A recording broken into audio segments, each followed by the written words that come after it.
Bien, hola, buenos días o buenas tardes. Cuando estéis viendo esto, vamos a explicar los conceptos de la página 130, que son la primera lección que vamos a dar en este tema.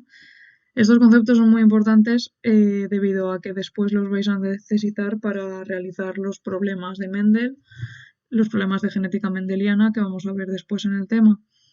Muchos de estos conceptos están relacionados con cosas que hemos visto en los dos temas anteriores. Por eso os dije que era importante que tuvierais esos conceptos claros para luego entender este tema. El primer concepto que trata en el libro es el de carácter hereditario, ¿vale? ¿Qué es un carácter? Bien, un carácter es una característica. Todos los seres vivos, desde las bacterias hasta los humanos, tenemos características. Las bacterias pueden ser redondas, pueden ser alargadas, pueden tener miles de formas, eso sería una característica. Al igual que los seres humanos, tenemos dedos, tenemos manos, eso son características. Hay características que sirven para diferenciar las especies, como por ejemplo, un perro tiene el hocico más alargado que un gato, una cebra tiene rayas y un caballo no. Eso serían características específicas de cada especie, y luego hay características dentro de la misma especie que sirven para identificar, o sea, para diferenciar un individuo de otro. Por ejemplo, los ojos azules o los ojos verdes, una nariz chata, una nariz respingona, etcétera. Esos serían caracteres individuales para distinguir a un individuo de otro, ¿vale? Por lo tanto, los caracteres son características que nos permiten diferenciar a un individuo de otro. Estas características pueden ser, estos caracteres pueden ser hereditarios, que son los que están en el libro, o adquiridos. Los caracteres hereditarios son los que se transmiten de generación en generación. Esto es muy importante, son los que se pueden transmitir de generación en generación, pero no tienen por qué aparecer en todas las generaciones. Eso lo veremos después por qué es, pero básicamente son los que se pueden transmitir a la descendencia. Mientras que los caracteres adquiridos son aquellos que adquirimos a lo largo de nuestra vida eh, gracias a nuestro sentido de vida, como por ejemplo puede ser estar más delgado o más grueso, o ser más alto o más bajo. Puede ser debido a que has llevado una alimentación distinta o no. También determinados tipos de enfermedades, como por ejemplo si una persona se queda tetrapléjica, es un carácter adquirido, o si una persona pierde un dedo. Porque a mucha gente, si le preguntamos, si una persona pierde un dedo, su hijo tendrá un dedo menos, y algunos te dirán, pues sí, otros te dirán, pues no, otros te dirán, pues tendrá el dedo más pequeño. No, el hijo no tendrá el dedo más pequeño ni le faltará dedo, porque eso es un carácter adquirido, no se transmite a la descendencia. Por ejemplo, hace poco salió la noticia de que en el futuro, debido a que todos usamos el teléfono móvil, íbamos a estar más, nos iba a salir más chepa. Eso es mentira, porque que estemos mirando el móvil constantemente no es un carácter hereditario. O sea, si nos sale chepa por tener una mala postura, a nuestros hijos no les va a salir chepa. Luego no se transmiten a la descendencia. No siempre es fácil saber si un carácter es hereditario o adquirido. Por ejemplo, la alimentación influye mucho. Una persona puede ser diabética por motivos genéticos y sí ser hereditario, o ser diabética por una mala alimentación. Al igual que estar más gordo, más delgado o ser más alto o tal, tiene un componente genético y hereditario, pero también puede tener un componente debido a la forma de vida. Bien, lo siguiente que vamos a explicar es de qué dependen estos caracteres hereditarios. Como ya lo habréis supuesto, estos caracteres hereditarios dependen de uno o de varios genes. O sea que las respuestas son los genes. Los caracteres hereditarios dependen de los genes. ¿Qué era un gen? Vamos a recordarlo. Un gen era un fragmento de ADN con información para sintetizar una proteína. Si os acordáis, en el tema pasado vimos la estructura del ADN y vimos los procesos de transcripción y traducción, a partir de los cuales, de esta cadena de ADN que tenemos en el núcleo, obteníamos una proteína, ¿vale? Una cadena de ADN se transforma en una de ARN por el proceso de transcripción, sale del núcleo y se transforma en los ribosomas en una proteína, que es una secuencia de aminoácidos con un orden determinado, que viene determinado por los tripletes de nucleótidos, si os acordáis del ADN.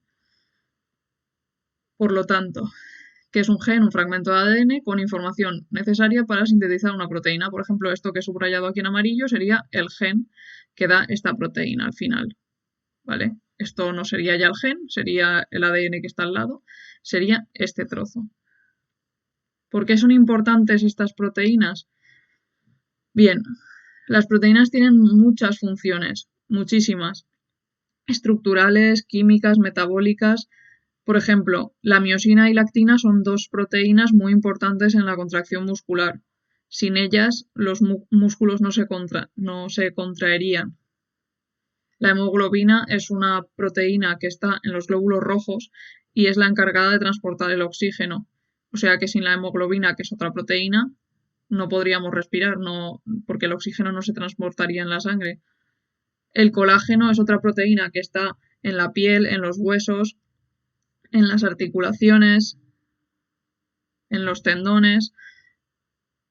Es una proteína muy importante que proporciona flexibilidad y resistencia a la tracción y de hecho hay muchas enfermedades, al igual que por la ausencia de hemoglobina, que se deben a mutaciones en el ADN que producen proteínas defectuosas.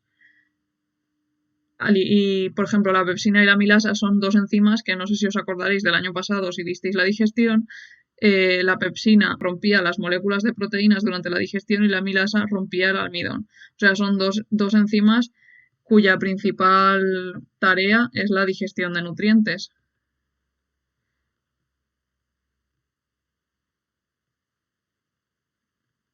Estos son solo unos ejemplos de algunas proteínas que son importantes, pero hay millones de proteínas y realizan muchísimas funciones. Ahora la siguiente pregunta sería, ¿cómo pueden determinar los genes el color de nuestro pelo o nuestros ojos? Bien, por ejemplo, el caso del color de pelo o el color de ojos tendría la explicación en un pigmento llamado melanina, que seguro que lo habéis oído hablar. La melanina es un pigmento de color negro, no es una proteína, es otro tipo de molécula. Y dependiendo de si hay más presencia o menos de melanina, tenemos el pelo, los ojos oscuros, si hay más melanina, y si tenemos menos melanina, tenemos el pelo o los ojos más claros. Las personas albinas, por ejemplo, no tienen melanina. Vale, ¿qué tienen que ver las proteínas aquí? La melanina es un producto que fabricamos nosotros en nuestro organismo y es a partir de la acción de varias proteínas, por ejemplo la proteína 1, la proteína 2, la proteína 3, la proteína 4, que se transforman los precursores, se transformarán en melanina a través de la acción de estas proteínas. Bien, por eso digo que dependen de uno o varios genes los caracteres hereditarios. La melanina, por ejemplo, depende de varios genes, aunque en los problemas vamos a hacer como si solo dependiera de uno, pero vamos, es para que veáis más o menos cómo pueden determinar los genes algunas características de nuestro aspecto físico. Vale, otro concepto que aparece en el libro es el de fenotipo y genotipo. ¿Qué son estos conceptos? Bien, fenotipo significa la apariencia externa que tenemos los individuos por fuera, o sea, el conjunto de características que tenemos. Por ejemplo, Laura tiene el pelo rubio, pues el fenotipo de Laura sería el pelo rubio. Eso es lo que podemos ver a simple vista. ¿De qué depende este fenotipo? Depende de dos cosas. Del genotipo, que es el conjunto de genes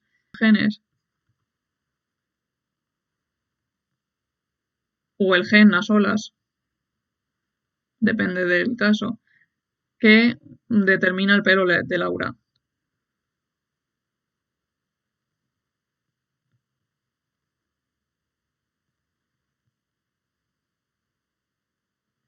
Laura es esta monigota de aquí.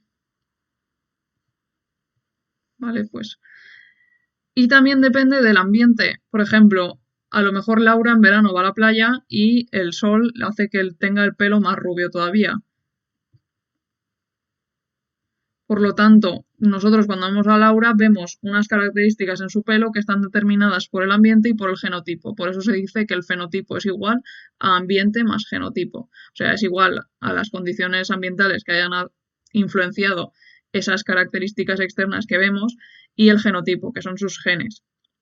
hay determinadas características de cualquier individuo que son más determinadas por el ambiente que por los genes y otras que son más determinadas por los genes que por el ambiente. Eso depende de qué clase de característica elijamos. Aquí, por ejemplo, a lo mejor yo creo que tendría más peso el genotipo. Bien, otro de los conceptos que aparece en el libro es qué es un alelo. ¿Vale? Entonces vamos a suponer, un gen puede tener varios alelos. Si el gen que tenemos es el gen de color de pelo, podemos decir que los alelos son los distintos colores de pelo. Por ejemplo, el alelo 1 sería el pelo rojo. Vamos a poner aquí pelo rojo. El alelo 2 sería el pelo rubio. El alelo 3 sería el pelo castaño. Y el alelo 4 sería el pelo negro. Por lo tanto, un gen puede tener varios alelos. Alelo 1 el pelo rojo, alelo 2 el pelo rubio, etcétera. Podría seguir teniendo alelos. Esto pasa con todos los genes. Por ejemplo, las formas del guisante, un alelo sería la forma lisa, el otro alelo sería la forma rugosa.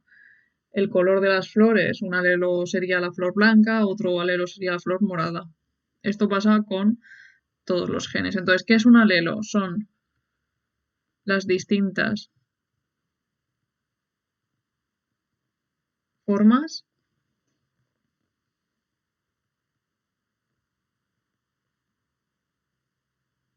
o variantes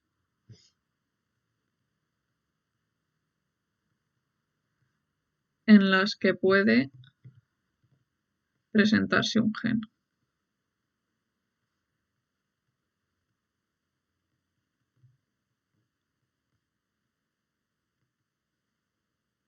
Este concepto es muy importante en los problemas, porque vamos a trabajar con genes y con los alelos de los genes. Así que, very importante. Vale, antes de seguir con el resto del tema, me gustaría repasar algunos conceptos de los temas pasados que creo que son muy importantes en este tema. Vale, entonces el primer concepto ya lo hemos visto, que sería el de gen. Por ejemplo, un gen podría ser de aquí a aquí. Esto sería un gen que ya hemos visto antes, que era el fragmento de ADN que tenía la información para dar una proteína. Y ya hemos visto las funciones de las proteínas, por qué son importantes, etc. ¿Dónde están estos genes? En el ADN. ¿Os acordáis de qué eran los cromosomas? Vale. El ADN de normal se encuentra en el núcleo en forma de cromatina. Esto significa que el ADN es muy largo y necesita compactarse para caber en el núcleo de una célula.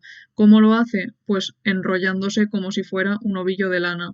Es como si tuviéramos un hilo de lana y lo enrolláramos para compactarlo y que ocupe menos espacio. Entonces el ADN para compactarse se une a unas proteínas que eran las histonas, que las tenemos aquí. El ADN se va enrollando en las histonas se van enrollando las unas con las otras y se forma el cromosoma, ¿vale? Cuando la célula no va a dividirse, la compactación es menor y se llama el ADN y las histonas forman la cromatina, ¿vale? Cuando la célula no está en división. Y cuando está en división, o mitosis o meiosis,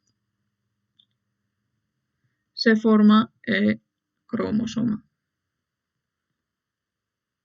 Y aquí sería esta en interfase. Bien.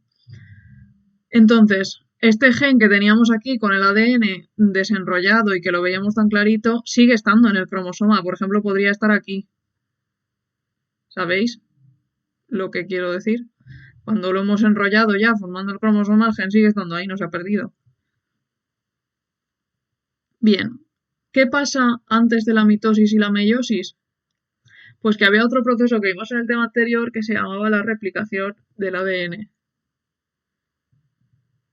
Que el ADN se replicaba para dar dos copias a las células hijas, ya fuera mitosis o meiosis. ¿Vale? Entonces, en el cromosoma este, que es la forma general en la que vemos siempre que se representa el cromosoma, tenemos dos cromátidas, ¿vale? Tenemos esta cromátida que vemos aquí, que es este, y la otra cromátida que vemos aquí. Lo pone aquí lo de cromátidas, ¿vale? Se llaman cromátidas hermanas. ¿Por qué se llaman cromátidas hermanas? Porque son iguales. Como ha sufrido el ADN un proceso de replicación antes de entrar en división, que ya hemos visto que el cromosoma es la forma de división, la forma que adquiere el ADN cuando se va a dividir, pues una cromátida y la otra son iguales, tienen la misma información genética, ¿vale? Por lo tanto, una cosa que se me ha olvidado explicar antes de borrar la pizarra es que si aquí tenemos el gen del que estábamos hablando antes, si esta cromátida tiene la misma información genética, significa que aquí va a haber una copia de ese gen y de todos los que haya en la cadena de ADN, pero por tener localizado el gen del que estábamos hablando, habrá una copia idéntica del gen en la otra cromátida hermana, porque ha sufrido un proceso de replicación. Todo esto es una réplica a la otra parte. Bien, aquí vamos a repasar otro concepto que es el de cromosomas homólogos. ¿Qué eran los cromosomas homólogos? Bien, vamos a ver. Como ya hemos visto en el tema anterior también, bueno, creo que hace el tema de la célula, todos los seres vivos provenimos de un cigoto, que es la célula inicial o célula huevo. Este cigoto va a sufrir múltiples procesos de división, se irá dividiendo y dividiendo, cada vez habrá más células, las células luego se diferenciarán en distintos tejidos, etcétera, y así se formará pues una persona. Pero todas las personas provenimos de este cigoto o célula inicial, que se forma con la fecundación, que es la unión de un espermatozoide y de un óvulo. ¿Vale? El óvulo es el gameto o célula sexual femenino y el espermatozoide es el gameto masculino. Si os acordáis, qué churro, si os acordáis, el proceso de meiosis lo sufrían las células sexuales para dar los gametos. Y en la meiosis había una reducción del número de cromosomas. ¿Por qué? Es lógico. Todas las células somáticas, que son las células que no son sexuales, tienen, por ejemplo, el cigoto, tienen 46 cromosomas. Lo vemos aquí. Porque tienen los cromosomas, son diploides, tienen los cromosomas formando juegos o parejas.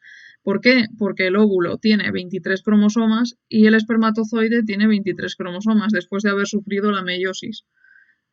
¿Vale? Estos 23 cromosomas más estos 23 cromosomas, cuando se junten ambas células, formarán los 46 cromosomas que tenemos en todas las células somáticas, que son casi todas las células de nuestro organismo, menos aquellas que son sexuales, que son las que van a dar el óvulo y los espermatozoides.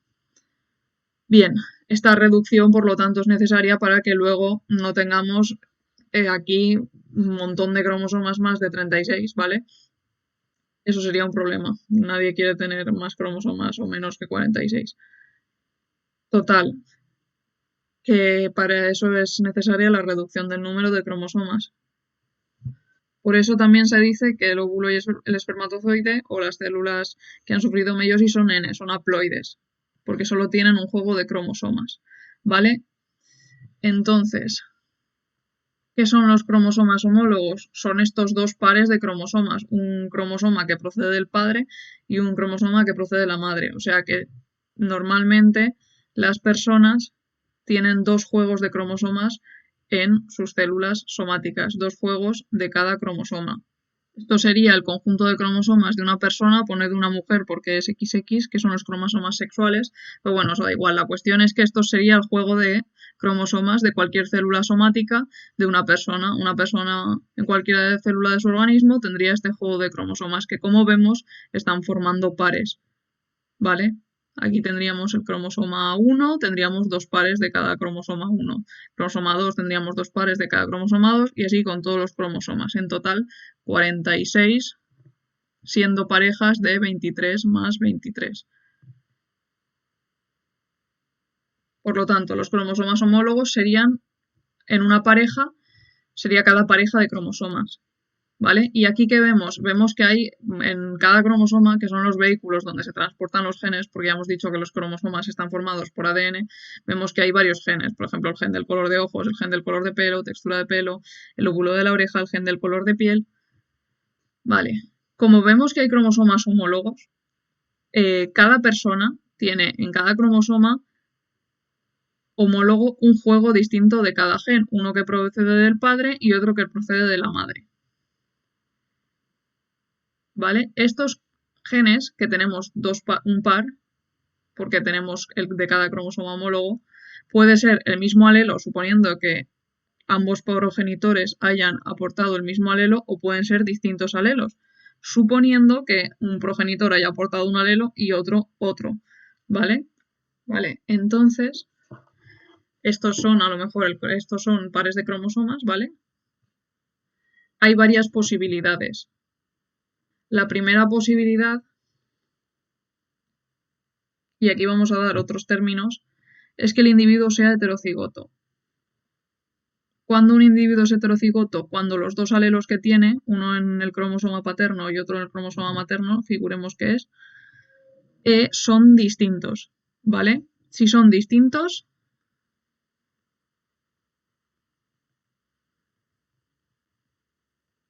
se llama heterocigoto.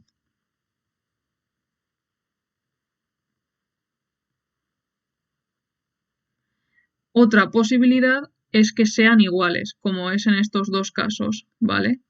Vemos que son iguales. Este progenitor ha aportado ambos, o sea, un progenitor ha aportado el alelo de ojos cafés y el otro ha aportado también el alelo de ojos cafés. Este individuo, este progenitor ha aportado el alelo para los ojos azules y este otro individuo y el otro progenitor ha aportado el individuo para los ojos azules. Estos son distintas personas, vamos a suponer, ¿vale? No es que la persona tenga todos estos cromosomas. O sea, ¿vale? Pero son distintas combinaciones dependiendo de lo que cada progenitor le haya dado en ese par de cromosomas homólogos. Están estas posibilidades, que sea heterocigoto si los alelos son distintos o que sea homocigoto si los alelos son iguales.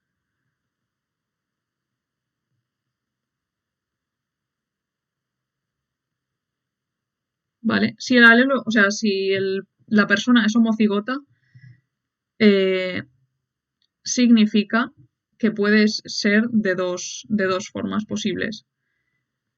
Puede ser homocigoto recesivo si los dos alelos son recesivos, que aún no hemos explicado lo que significa recesivo, pero ahora lo voy a explicar. Es un homocigoto recesivo si ambos alelos son recesivos, o es un homocigoto dominante si ambos alelos son dominantes, ¿vale? ¿Qué significa recesivo y dominante? Pues que, por ejemplo, suponemos que este es el color de ojos y una persona es homocigota recesiva, y una persona, vale, ¿qué significa recesivo o dominante? Significa que si una persona tiene dos pares, o sea, tiene un par de alelos distintos, entre estos dos genes no se va a expresar ambos genes, porque si no sería un lío. Imaginaos que una persona en un cromosoma heredado de su madre tenga los ojos, bueno, venga, tenga los ojos azules y que su padre le haya dado el cromosoma de los ojos que tiene la información para los ojos cafés. Esto no significa que la persona vaya a tener un ojo azul y otro café, o que vaya a tener una mezcla de ambos, ¿vale? Entre ambos alelos va a establecerse una relación de recesivo dominante. Significa que uno de los dos alelos se va a expresar y el otro no. El alelo que se expresa, ¿vale? Se expresa es el dominante, porque domina sobre el otro. Vamos a ponerlo así. Y el que no se expresa sería el recesivo. Por lo tanto, si esta persona tiene una copia de cada uno, o sea, tiene una copia azul y otra café, significa que esta persona va a tener los ojos, este heterocigoto va a tener los ojos cafés, porque tiene una copia del alelo dominante y por lo tanto va a tener los ojos cafés. El gen de ojos azules no se elimina ni nada, ni pasa nada, simplemente no se expresa. Pero en otra generación podría expresarse, porque puede pasar este cromosoma a otra generación. ¿Vale? Esto a lo mejor lo entendéis mejor con otra imagen, que es la que tenéis en el libro. Esta imagen es la que tenéis en el libro, ¿vale? En esta imagen se ve lo mismo. Este individuo tiene, vale, aquí la N mayúscula, lo han expresado así, es el gen del pelo negro y la N minúscula expresa el gen del pelo blanco. Y vemos que la relación, normalmente así es como se expresan los alelos en los problemas de genética. En mayúscula el alelo dominante y en minúscula el alelo recesivo, pero eso ya lo veremos en la siguiente clase. La letra mayúscula es el gen negro y la letra N minúscula representa el gen blanco. Por lo tanto, si este ratón tiene dos copias del gen negro, va a ser negro. Es un homocigoto, en este caso dominante, porque las dos copias que tiene son de dominante. Este ratón también, aunque la N la han pintado ahí, también es un homocigoto recesivo y por lo tanto sale blanco, porque tiene dos copias del gen blanco. ¿Vale? Entonces, este es un homocigoto recesivo. Lo he tachado, pero lo siento. Y este sería un heterocigoto. El gen del pelo blanco lo tiene, pero no lo expresa. Se expresa solo el dominante. Por lo tanto, es un heterocigoto y negro. Aquí veis que pone genotipo y fenotipo. Eso significa, ya hemos explicado antes lo que es genotipo y fenotipo, pero en los problemas de genética, genotipo suele ser el gen, ¿vale? Entonces cuando decimos, ¿cuál es el genotipo del ratón? Decimos que es heterocigoto NN, y ahí explicamos las dos copias que tiene de cada gen. Y cuando decimos cuál es el fenotipo, es cómo se manifiesta, pues se manifiesta en que este ratón es de color negro, ¿vale? Esa es la explicación que se da normalmente en los problemas de genética cuando decimos genotipo. Es qué genotipo tiene y damos las dos letras. En plan, si es heterocigoto decimos N mayúscula, N minúscula. Si es homocigoto decimos N minúscula si es recesivo o N mayúscula si es dominante. ¿Y cuál es el fenotipo de este? Pues si hemos dicho que no se expresa el gen de pelo blanco, pues será negro. Es la característica externa que podemos ver. ¿Vale? Pues ya estaría. Bien, pues este es el final de la primera clase. Gracias por ver el vídeo y si tenéis cualquier duda podéis preguntarme por correo electrónico, tanto con esta clase como con las siguientes, porque las siguientes clases vamos a ver las leyes de Mendel y sus estudios sobre genética y después veremos cómo hacer algunos problemas. Y eso es todo. Muchas gracias y hasta pronto.